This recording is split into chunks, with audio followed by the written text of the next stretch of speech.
तिकडे सोलापूरमध्ये राष्ट्रवादी आता निवडणूक स्वबळावर लढण्याची जोरात तयारी सुरू आहे। दत्ता भरणे यांनी राष्ट्रवादीची भूमिका जाहीर केली। सोलापूरमध्ये 102 जागांसाठी 15 जानेवारीला मतदान होत आहे आणि त्यासाठी आता पक्षाच्या माध्यमातून तयारीला सुरुवात करण्यात आलेली आहे।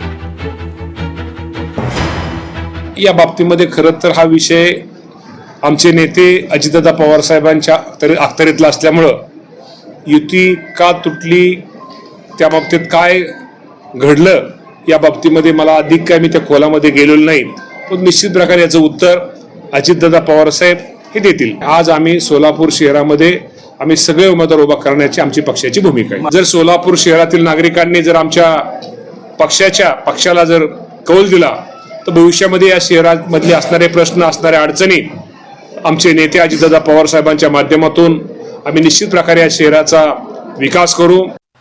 पुण्यात भाजप शिवसेनेमध्ये जागा वाटपाचं त्रांगडं पाहायला मिळतंय। भाजपनं 15 जागा दिल्या होत्या, 25 जागांवर ठाम आहोत। भाजपला पत्र पाठवलंय, नीलम गोरे यांनी माहिती दिली आहे।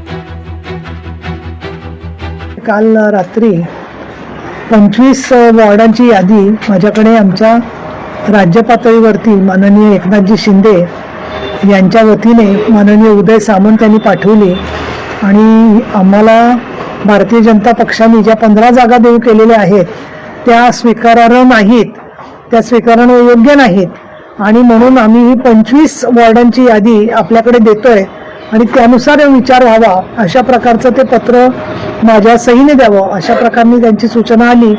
तर त्यांच्या सूचनेप्रमाणे ते पत्र आम्ही रात्रीच तयार केलं आणि सकाळीच आम्ही गणेश बिडकर यांच्याकडे ते पाठवलेलं आहे।